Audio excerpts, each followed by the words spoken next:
Boa tarde, alunas. Professora Simone. Então, vamos para a parte 3, a última aula do módulo 3 de análise bioquímica para o estudo das disfunções renais, onde nós vamos falar, então, sobre os testes laboratoriais da função renal.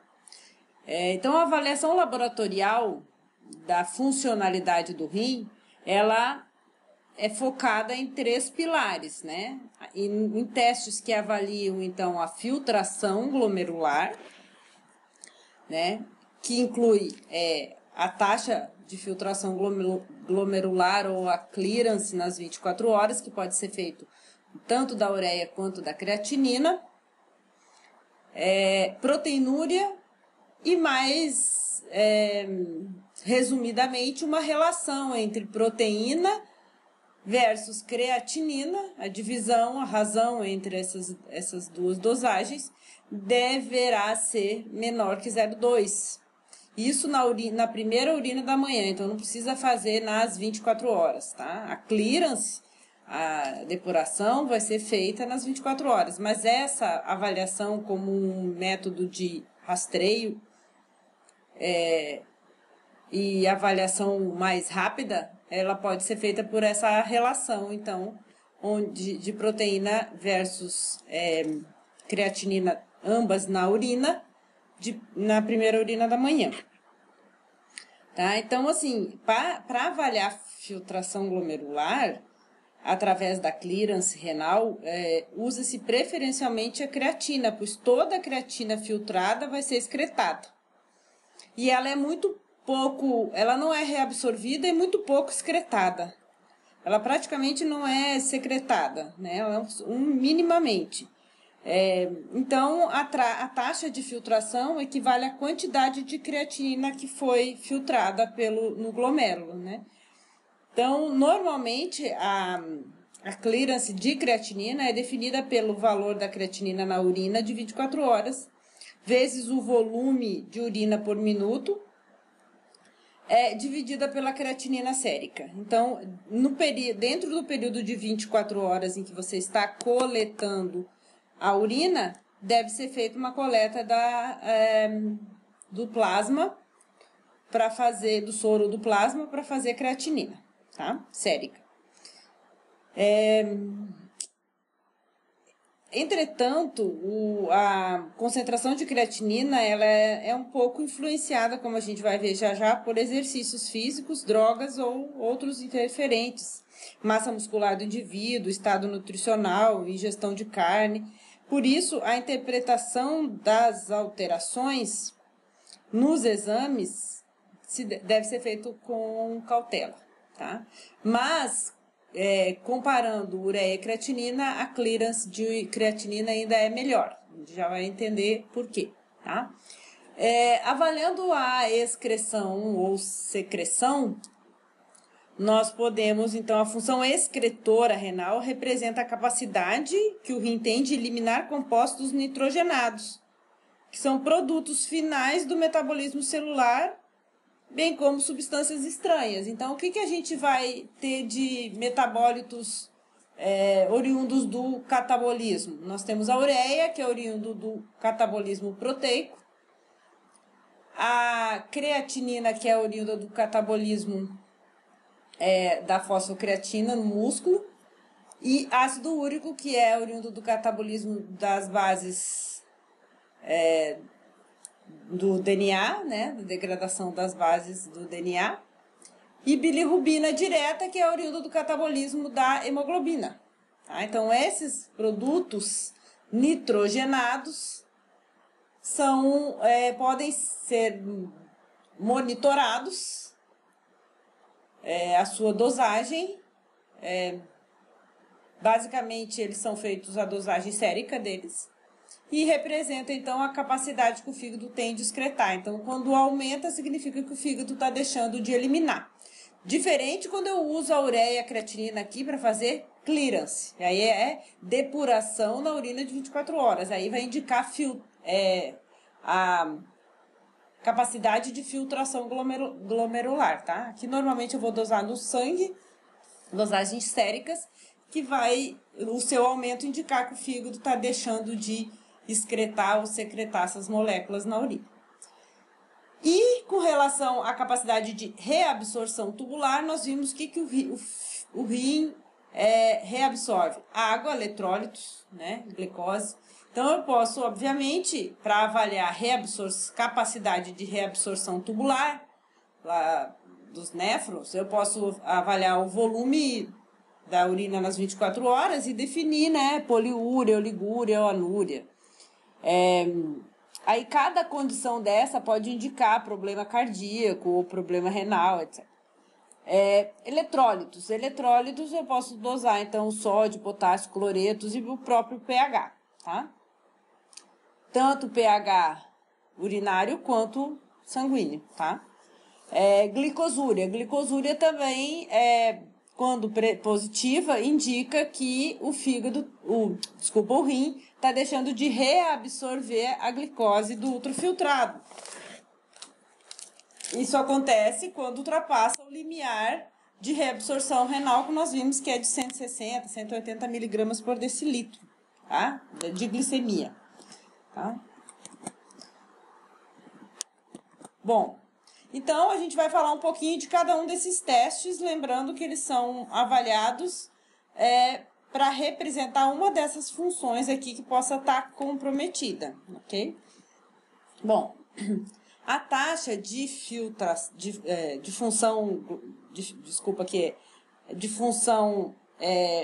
filtração, aqui é a taxa de filtração, tá? A taxa de filtração glomerular, que é chamada de TGF, indica o número de néfrons funcionantes. Por quê? Porque a unidade funcional do rim, que faz a filtração da urina, a filtração do sangue, e produção da urina, a formação da urina, essas unidades são os néfrons. Então, a taxa de filtração é quanto está sendo filtrado, a capacidade do rim de filtrar, indica o número de néfrons funcionantes. E ela é determinada especificamente por um teste que chama clearance renal, de um marcador. Falei para vocês que esse marcador pode ser a ureia ou a creatinina, mas frequentemente se faz clearance renal de creatinina. Tá? Um marcador endógeno, pode ser feito de um marcador exógeno também, que eu vou mostrar para vocês, que é a inulina. Então, mas o que seria então esse marcador, né? Esse marcador é aquela molécula que vai ser depurada. Então, por quê? Porque redução na taxa de filtração significa que menos néfrons estão funcionando. Então, diminuição na clearance renal indica insuficiência renal e cursa com retenção das excretas séricas, ou seja, reduz a depuração, reduz a eliminação daqueles compostos que têm que ser secretados. A gente viu que são oriundos do metabolismo, basicamente os compostos nitrogenados, né? Então, aqui é só um exemplo de substâncias e a sua intensidade de depuração, de eliminação, né? Dado por ml por minuto. Então, a glicose, a intensidade de depuração renal dela é 0. Por quê? Porque eu não elimino glicose na urina, a não ser que ele ultrapasse o limiar de reabsorção, mas normalmente a intensidade de depuração da glicose, secreção de glicose na urina é 0. De sódio é 0,9 ml por minuto, cloreto é 1,3, potássio é 12, a creatinina é 140. Inulina, nós já vamos ver, é um composto exógeno. Você primeiro ingere ele, depois de um tempo você começa a monitorar ele a eliminação dele na urina. Já vamos falar, mas a creatinina é endógena, ela é produzida pelo organismo como catabolismo da fosfocreatina, que é uma molécula que armazena o fosfato inorgânico no músculo para formar ATP para contração muscular.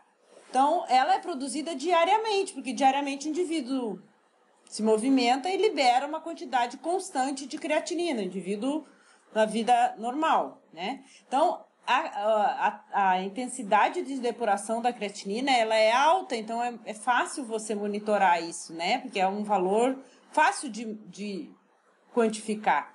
Então, a creatinina é uma substância endógena com depuração intensa, ela não é reabsorvida e ela é pouco excretada nos túbulos renais. Então, ela é um parâmetro muito bom para você avaliar quanto ela está sendo eliminada pelos rins para indicar função renal de filtração glomerular, né? Ou seja, indicar a funcionalidade dos néfrons, quantos néfrons estão funcionando. Ou seja, estimar a filtração glomerular, ok? Bom, então, a função glomerular, ela é avaliada pela clearance renal de creatinina, basicamente, né? Então, que a gente chama, então, de depuração da creatinina endógena, ou seja, DCE. O nome do teste, normalmente, é DCE. Que indica a quantidade de sangue depurada, limpa, de creatinina por unidade de tempo, e indica a taxa de filtração glomerular, a capacidade, a função de filtração do glomérulo, dentre todas aquelas funções do rim que a gente comentou. Tá? Então, como eu mostrei aqui para vocês, a clearance é dada, então, expressa em ml por minuto. A gente vai ver que a gente pode também expressar por superfície corporal, faz uma correção, já vou mostrar. Mas primeiro você faz esse cálculo, onde você tem, então, a clearance de creatinina endógena expressa em ml por minuto, onde você divide a creatinina na urina, em miligramas por decilitro, dividida pela creatinina no plasma, vezes o volume de urina coletado nas 24 horas por minuto. Já vou mostrar como é que faz o cálculo. Então, você tem que ter, obviamente, dosar a creatinina na urina de 24 horas, coletada aqui. Normalmente, você pode ter de 1 a 2 litros. Normalmente, o paciente que faz DCE, ele está com uma diurese comprometida, então, normalmente, ele não vai ter 2 ml. Muito dificilmente ele vai trazer 2 ml de urina. Por quê? Porque ele já está com uma suspeita realmente de uma insuficiência renal, então ele vai ter uma diurese menor. Mas pode ser que venha 2 litros, 1 litro e meio, 1 litro e 800, né? Que é o valor normal de urina nas 24 horas. E aí você vai pegar, homogeneiza, pega uma amostra e dosa a creatinina na urina. Já vou falar sobre os testes de dosagem. E naquele período que você começou a coletar, vamos imaginar que você começou a coletar às 7 horas da manhã de segunda, vai até às 7 horas da manhã de terça. Nesse período, entre 7 de segunda e 7 de terça, você tem que fazer uma coleta de sangue para obter a creatinina sérica, ok? Para poder fazer esse cálculo aqui. Não pode coletar a creatinina sérica fora do período das 24 horas. Não é recomendado. Então, como eu mostrei para vocês, você vai fazer o cálculo usando, então, o valor da creatinina na urina dividido pelo sérica, vezes o volume em ml, dividido por 1.440 minutos, que quantos minutos tem em 24 horas, né? Que é o volume por minuto. Então, você vai obter um valor de depuração, que vai ser a divisão disso aqui, esse cálculo. Vamos imaginar que deu 58,8 ml por minuto, porque, como eu disse, a DCE é expressa por ml por minuto. Aí você pode fazer a depuração corrigida, que você faz uma correção do valor, desse valor aqui, vezes 1,73, dividido pela superfície corporal do paciente, que você pode obter por uma tabelinha que você tem altura e peso, tá? Facilmente você acha isso na internet e vai ter um valor que você faz a divisão aqui, e aí você vai ter um valor, então, um outro número, E a unidade vai mudar, a unidade vai ficar ml por minuto por 1,73 metros quadrados, né? Que é de superfície corporal. Porque aí o indivíduo que ele é mais alto ou mais gordinho, ele vai ter uma diferença de depuração, obviamente. Bom, e os valores de referência da depuração vão variar conforme a idade e o sexo. Então, normalmente, mulheres entre 30 a 40 anos vão ter em torno de 100 ml por minuto, dividido por 1,73 metros quadrados, tá? Enquanto que o homem vai ter uma taxa média de 110. Tá? E aqui tem a tabelinha e vai mudando esse valor. Bom, existe também um paper, foi publicado há muito tempo já, então isso aqui já é bem velho, uma fórmula que a gente chama de calculador online, porque é lá na internet mesmo, você chega, coloca os valores aqui, ele te dá o valor de estimado de clearance renal de creatinina, é a fórmula de Crocroft-Gault. Onde você, obviamente, não tem o valor da creatinina na urina de 24 horas, mas você pode estimar esse valor com base no quê? Com base na creatinina sérica, plasmática. E a idade do paciente e o peso. Então, vamos imaginar Você tem que colocar o sexo também, tá? Então, vamos imaginar aqui que seja uma mulher de 39 anos, é que ele dá no final aqui para homem e para mulher. Aí você vai pegar o valor se é um homem ou uma mulher. Então, 39 anos, 64 quilos, é mulher, né? E a creatinina no plasma, ela é 1,72.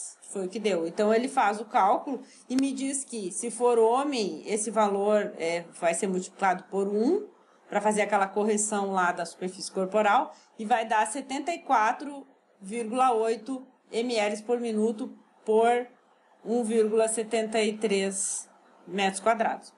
Enquanto que para a mulher vai dar o valor de 63,5. Então, se a paciente é uma mulher, você pegar esse valor aqui.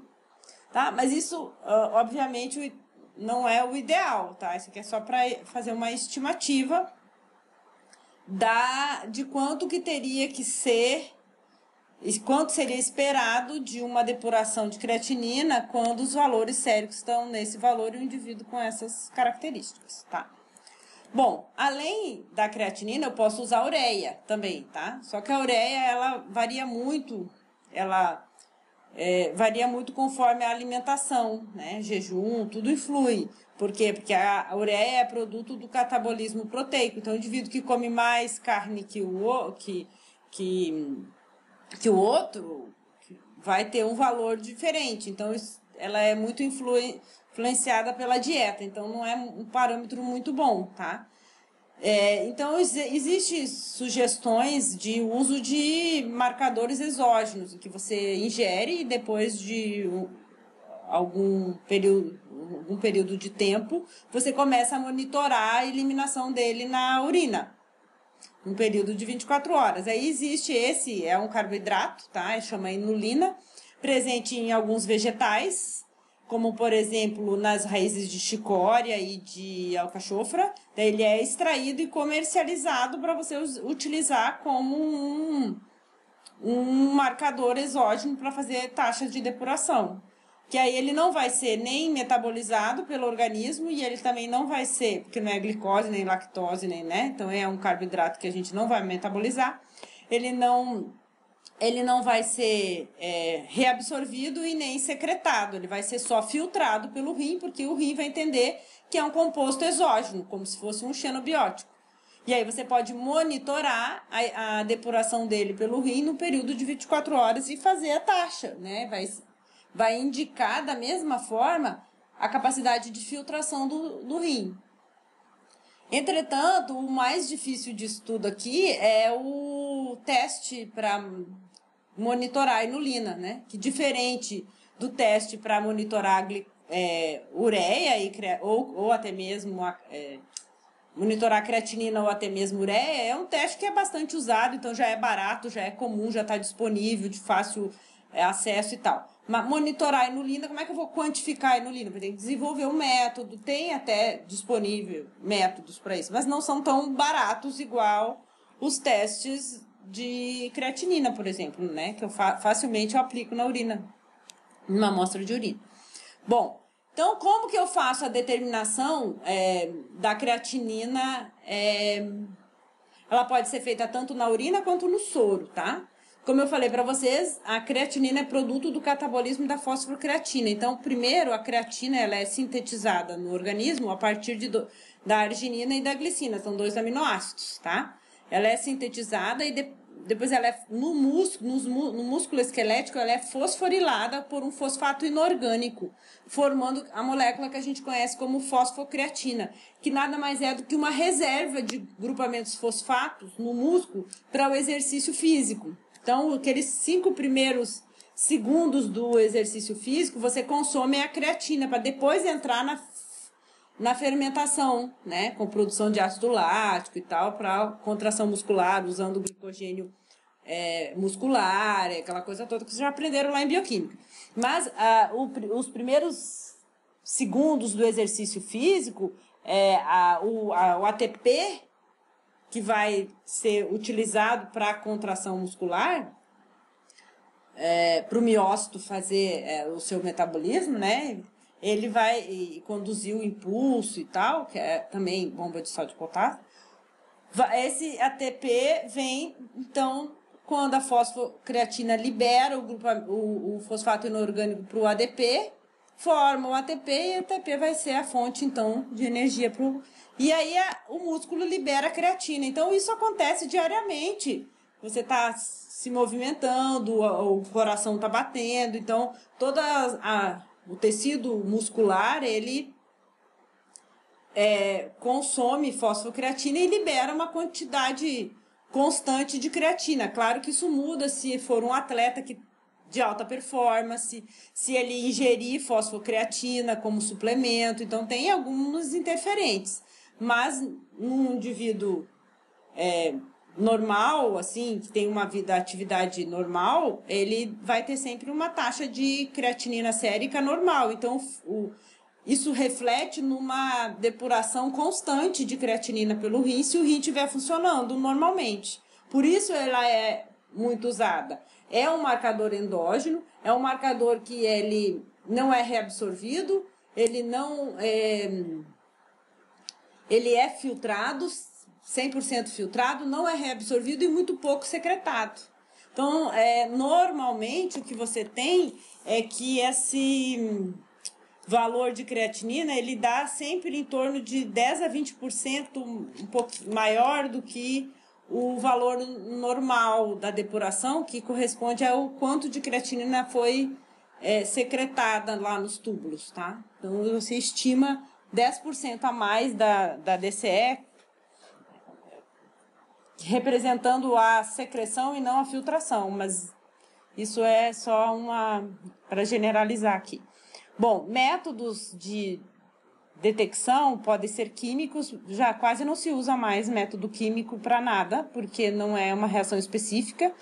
A gente sabe que as enzimas são específicas para o seu substrato, então se você usar métodos colorimétricos enzimáticos, você tá usando uma enzima que vai ser específica para o seu substrato. Você vai estar dosando realmente a creatinina e não outra molécula que poderia reagir, por exemplo, com o mesmo reagente químico aqui. Mas por muito tempo foi usada a reação de Jaffe, onde a creatinina reage com o íon picrato em meio alcalino, formando uma cor que era quantificada lá, dosada por colorimetria, né? Por leitura da absorvância no determinado comprimento de onda.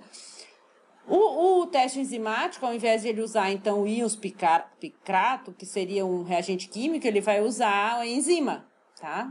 Então, a reação se dá pela conversão, pela enzima que catalisa a conversão da creatinina em creatina. E essa conversão, ela é detectada pelo monitoramento da absorvância em 340, tá? Vai ser mesma reação em que você monitora a oxidação do NADH, tá? Acoplada a essa reação de oxidação do NADH. Valores de referência vão, então, de 0,6 a 1,3 miligramas por decilitro.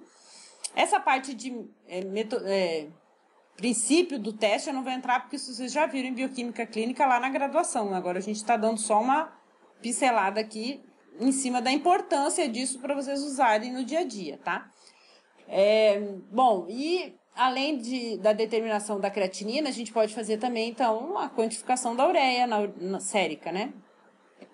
Diferente da creatinina, a ureia é produto do catabolismo proteico. Vocês lembram que a gente comentou que as proteínas são polímeros de aminoácido e que nós não temos reservas de aminoácidos no organismo. Então, o excesso de aminoácido, o excesso de proteína ingerida na dieta, diariamente, vai ser degradada em aminoácidos, e esses aminoácidos vão sofrer a desaminação oxidativa, liberando a amônia e a cadeia carbonada. A cadeia carbonada pode servir para fazer glicose na gliconeogênese, mas o NH3, a amônia, ela tem que ser convertida em ureia no fígado, no ciclo da ureia, para que a ureia consiga ser excretada no rim. Por quê? Porque o excesso, então, de proteína da dieta é eliminado pelos rins na forma de ureia. Por quê? Porque a amônia não pode ficar no sangue porque é tóxica para o sistema nervoso central, tá? Então, cerca de 90% da ureia que é produzida no fígado é excretada pelos rins na urina, tá? Então, ela seria um bom marcador para depuração, né? Quase 100%, 90% dela é excretada pelos rins. A gente sabe também que na doença renal, insuficiência renal, onde você tem um comprometimento da filtração glomerular, você tem o aumento da ureia no sangue. Então, o aumento da ureia sérica, chamada de azotemia, tá? E ela indica uma diminuição da função renal. Só que ela pode indicar também uma dieta proteica intensa, aqueles indivíduos que fazem dieta proteica, só comem proteína, reduz low carb, reduz carboidrato, reduz gordura, só come proteína. Então, o excesso de proteína que esse indivíduo se alimenta vai ser degradado, e a amônia vai gerar ureia no rim, no fígado, e vai ser eliminado maior quantidade de ureia pelo rim. Claro que o rim tem uma capacidade e essa ureia vai começar a se acumular e aumenta um pouco a ureia no sangue, tá? Então, por isso que tem gente que diz assim, sua ureia tá alta, nossa, você é bem nutrido, né? Então, uma pessoa que tem uma ureia um pouquinho elevada, ou até mesmo, às vezes, está dentro do valor de referência, mas está lá próxima ao limite superior, fala, nossa, esse indivíduo aí é muito bem nutrido, come bem, porque indica, pode indicar uma dieta rica em proteína, tá? Mas, claro, também pode indicar função renal, mas você tem que investigar para excluir esse papel das proteínas aqui no metabolismo. Tá? Então, os níveis séricos de ureia, eles não são bons indicadores de insuficiência renal. Eles até são bons indicadores. Por quê? Porque eles são filtrados, né? São eliminados a ureia é depurada pelos rins. Mas eles não são tão bons para avaliar a taxa de filtração. Por quê? Porque eles têm influência da dieta.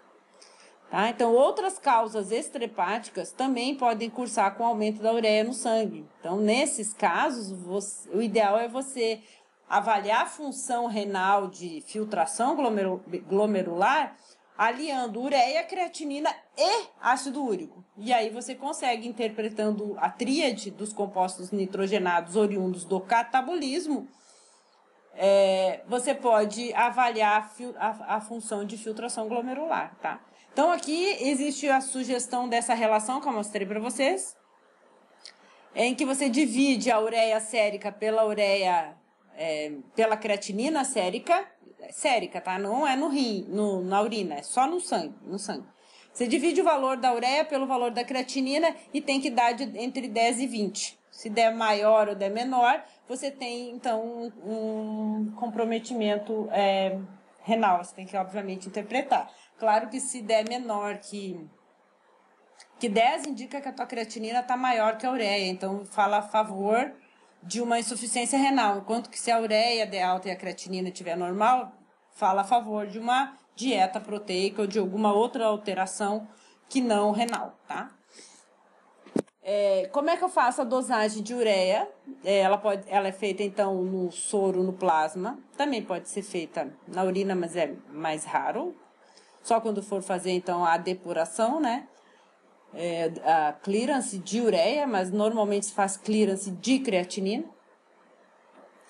Essa amostra ela tem que ser refrigerada para evitar decomposição, porque bactérias da urina ou até mesmo bactérias do tubo, né, bactérias consomem do ar ali, que a amostra ficar em temperatura ambiente, as bactérias elas consomem a ureia, né, metabolizam a ureia.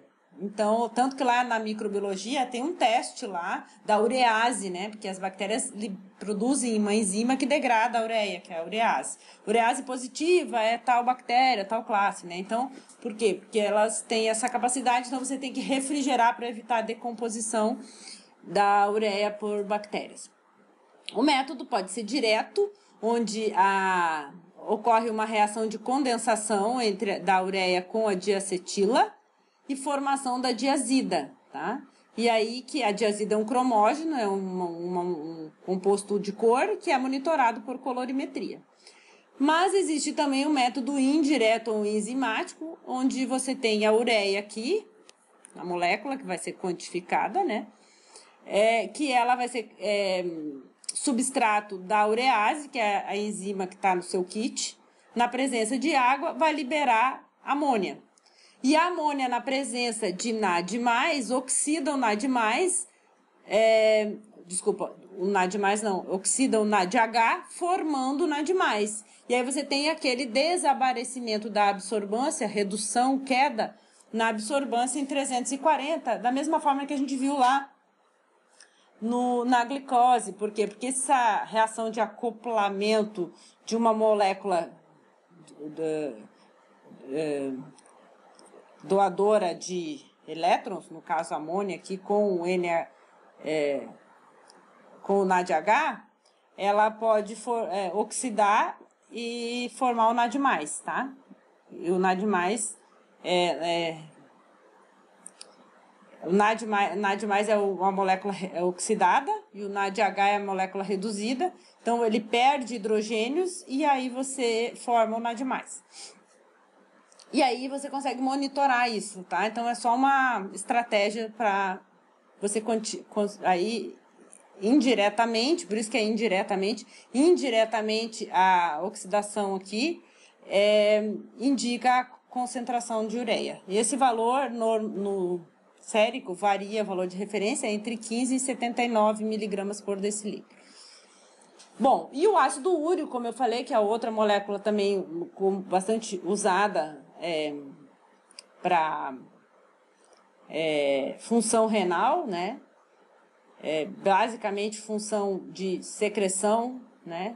Porque tanto ureia, creatinina quanto o ácido úrico, quando monitorados na sérico, no sangue, eles indicam a capacidade, quando aumentados, eles indicam um comprometimento de secreção, de eliminação dessas moléculas pelo rim, tá? Então, o ácido úrico é produto do catabolismo dos nucleotídeos purínicos, ou seja, adenina e guanina. Enquanto que a timina e a citosina, a degradação dessas bases do DNA vão gerar ureia, tá? E a adenina e a guanina, o catabolismo tanto da adenina quanto... Vocês lembram do nucleotídeo? O nucleotídeo é uma tríade formada pela ribose, que é um açúcar, ligado a uma base, que pode ser púrica ou pirimídica. Pirimídica é a citosina e guanina e púrica é a adenina e guanina, tá? Além da ribose e da base, você tem um grupamento fosfato, PA4. Essa tríade forma o nucleotídeo, que são as unidades, os monômeros dos ácidos nucleicos. Então, as células são sofre morte celular e, obviamente, o seu DNA é degradado normalmente no organismo, no metabolismo celular. E o produto da degradação das bases púricas do DNA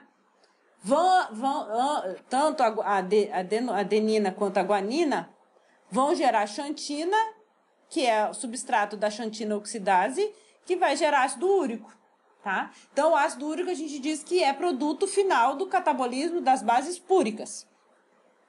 Por isso que no câncer, indivíduos com câncer que têm uma grande destruição de tecido, cursa leucemias, linfomas, cursa com o aumento do ácido úrico, tá? Por quê? Porque você tem um grande catabolismo de DNA, né? Células morrem ali naquele tumor maligno, e aí você tem um aumento do ácido úrico, tá? Foge um pouquinho aqui, claro, da função renal, mas só para vocês lembrarem disso, tá?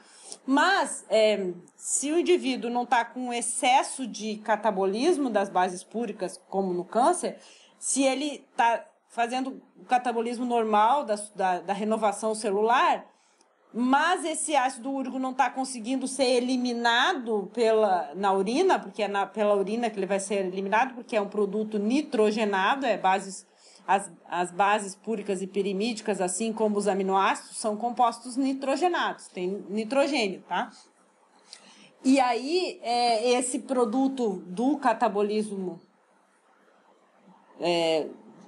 esse composto nitrogenado, produto do catabolismo, ele vai ser excretado na urina. Agora, se o rim tiver com algum comprometimento, com alguma insuficiência, basicamente na sua capacidade de secreção, você vai ter um acúmulo de ácido úrico sérico. Então, o aumento do ácido úrico pode indicar insuficiência renal, mas ele também pode indicar outras patologias, como eu mostrei para vocês, câncer e outras coisas, tá? Por isso que ele é usado sempre a tríade em conjunto, ureia, creatinina e ácido úrico, tá? Existe também uma doença nas articulações, que é uma doença reumática, onde você tem acúmulo de cristais de ácido úrico nas articulações, e essa é uma doença inflamatória que a gente conhece como gota, tá? Então, além da gota, aqui está mostrando o acúmulo do ácido úrico nas articulações, tanto no pé quanto mão, tá? Dói muito e forma esses nódulos, assim, pelo acúmulo de cristais.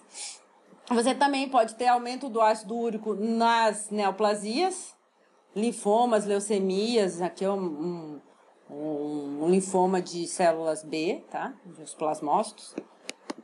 Leucemia linfocítica aguda, anemias, etc. Então, você tem aumento do ácido úrico devido à grande destruição das células e, obviamente, essas células têm ricas em proteínas, principalmente as nucleoproteínas do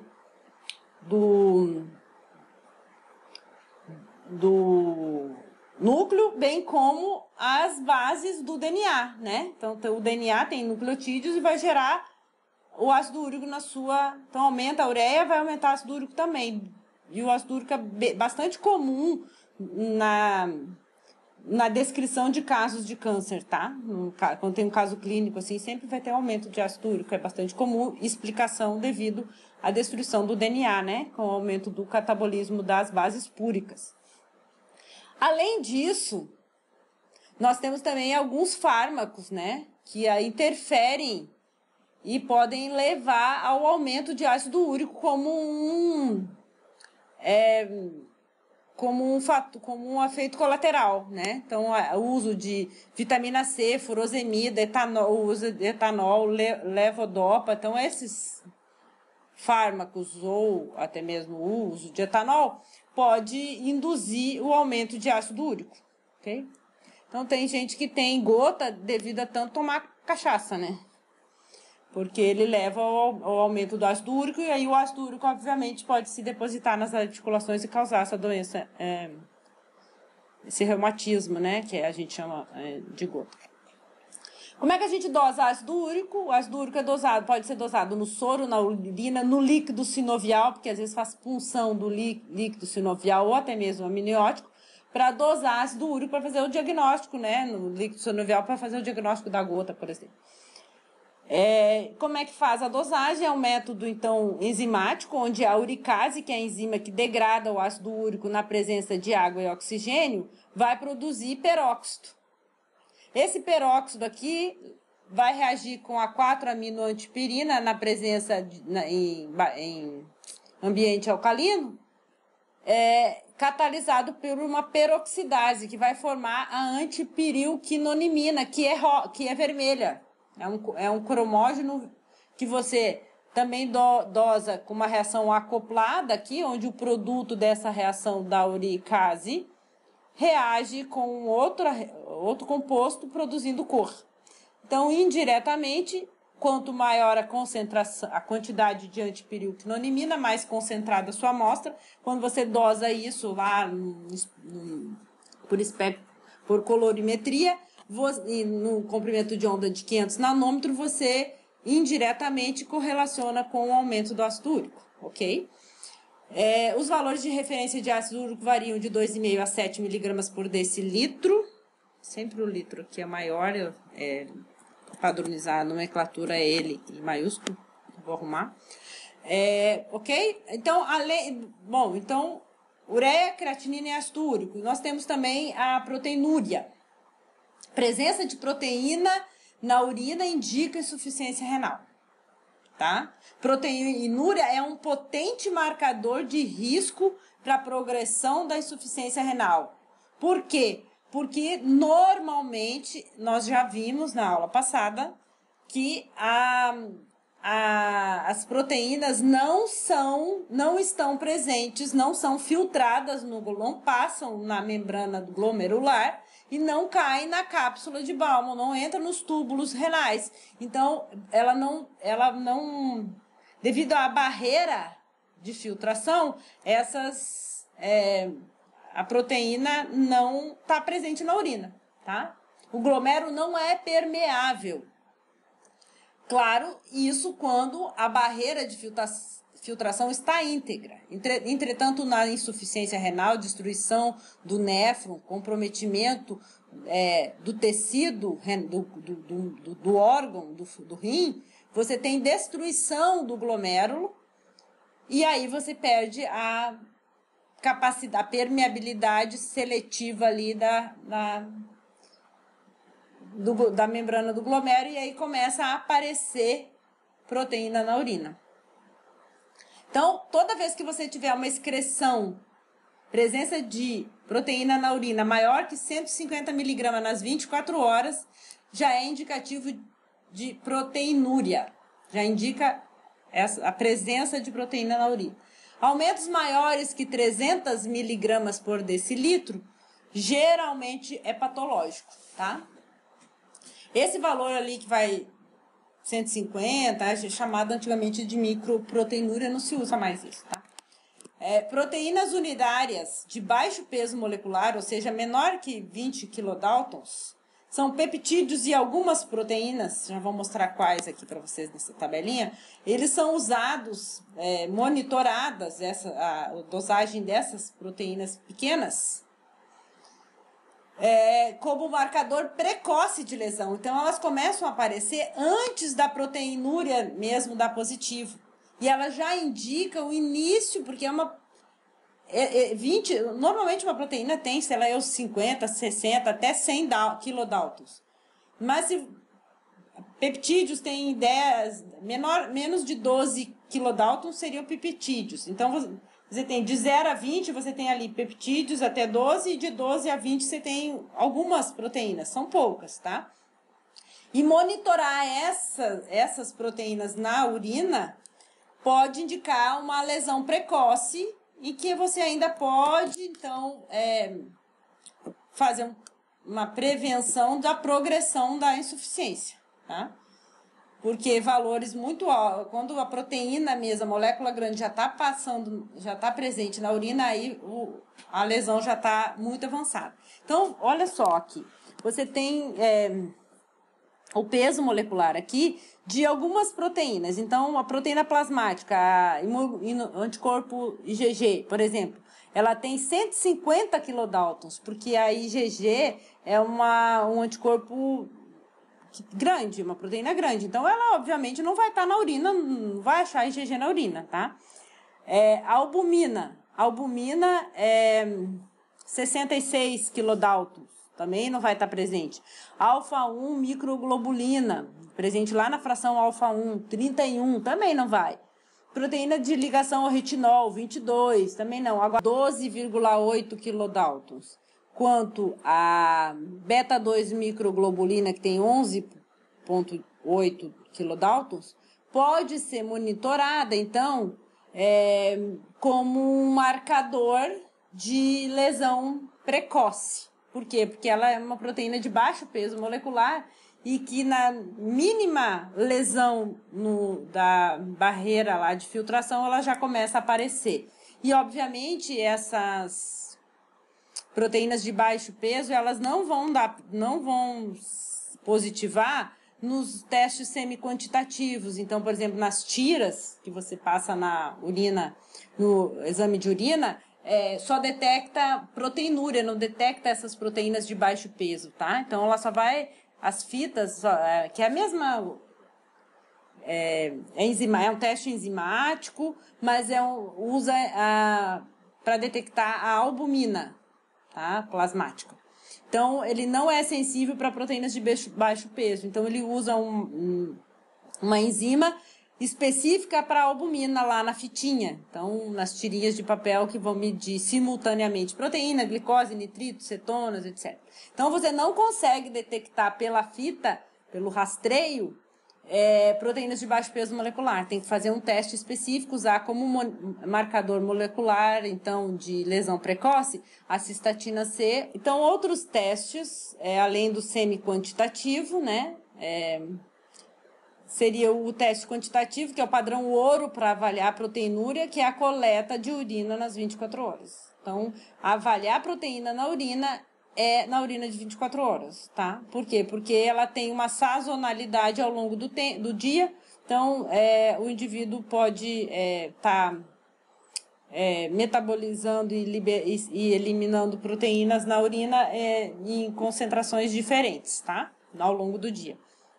Isso, claro, indivíduo com insuficiência, tá? O método padrão é o do biureto, tá? Ou turbidimetria, que não é colorimetria, não usa o cromógeno, usa a turbidez, tá? E você também tem o índice lá que nós falamos lá no início, que é o índice de triagem, né? Que você faz, então, uma quantificação da proteína na primeira, daí, ao invés de fazer das 24 horas, você pode usar como triagem, rastreio, a primeira urina da manhã, aí você dosa proteína e creatinina na urina e faz a divisão da proteína dividido pela creatinina, esse valor tem que dar menor que 0,2. Tá? É diferente da divisão da ureia com a creatinina, tá? Isso aqui é para rastrear lesão glomerular e presença de proteinúria na urina. Então, porque o recomendado é você fazer na urina de 24 horas. Isso aqui é um teste muito difícil de fazer, né? O paciente tem que ficar 24 horas, ele não pode ir ali na padaria ou em qualquer lugar e urinar na rua porque ele perdeu aquele volume. Então, ele tem que, todo o volume que ele urinar, ele tem que coletar no período de 24 horas. Então, é um pouco difícil de coletar. Então, se você está querendo fazer um rastreio, você pode fazer a primeira urina da manhã. Mas, claro que a confirmação do diagnóstico vai ter que ser obrigatoriamente feita na urina de 24 horas, tá? Bom, e aqui, para mostrar para vocês, então, as fitinhas, né? Então, você tem várias, as fitinhas são testes semi-quantitativos, em que você monitora glicose, bilirrubina, corpos cetônicos, sangue, pH, proteína, urobilirogênio, nitrito, leucócito e tal. E aqui, esse verdinho aqui, ó, são os níveis. Ele é semi-quantitativo porque dá em cruz, ele não diz quantos miligramas por ml de proteínas são eliminados na urina, mas ele dá em cruzes, que é uma estimativa. Uma cruz, 2 cruzes, 3 cruzes uma semi-quantificação não exata, mas que se dá, então, através da fitinha, tá? Que é usada lá no exame, no teste de... Opa, desculpa. Na análise de urina, que é o EAS, é o exame de elementos e sedimentos anormais da urina, o que a gente conhece como EAS, que vai avaliar, então, a aparência macroscópica, microscópica e a dosagens, né, bioquímicas semi-quantitativas, que é pela fita. Então, você tem volume, cor, presença de células, cristais, bactérias, cilindros, pH, proteína, ureia, creatinina, glicose, ácido úrico, etc. Então, esse é um exame excelente, muito geral, que não, obviamente não faz parte aqui da bioquímica clínica, porque é uma disciplina urinálise separada, mas eu botei aqui só para lembrar que ele também é um teste usado para a função renal, tá? Porque ele vai, claro, indicar várias potenciais alterações, inclusive renais, tá? Então, era isso que eu tinha para falar para vocês, falando resumidamente sobre os testes de função renal. Não existe grandes novidades. O que se faz, então, é depuração, que normalmente se faz pela creatinina, para avaliar a filtração glomerular, na urina de 24 horas. Você faz também dosagens séricas de ácido úrico, ureia, creatinina. E proteinúria, proteína na urina, tá? Proteína no plasma não me indica muita coisa, por quê? Porque ela tem o aumento da proteína no plasma tem outras funções, não tem a ver com o rim, porque o rim não tem a função de filtrar as proteínas, né? Então, só quando ela está presente na urina é que ela pode indicar alguma coisa. Então, obrigatoriamente, a proteína tem que ser na urina, tá? E na urina de 24 horas para fazer aquela representatividade do dia inteiro. Existe, então, a opção de você fazer na primeira urina da manhã, mas nunca sérica, tá? O que se faz sérico são aquelas compostos nitrogenados que teriam que ser depurados e não são por uma deficiência do rim, que é o ácido úrico, a ureia, a creatinina, que são e também a bilirrubina, tá? Bilirrubina na urina também pode indicar com menos frequência, mas uma alteração renal, mas aí você vai ter que excluir todas as outras causas de hemólise, né? Então, os melhores indicadores, melhores testes seriam ureia, creatinina e ácido úrico, além da depuração, é claro. Então, é isso, meninas. A semana que vem a gente vai falar sobre função cardíaca e gasometria, ok?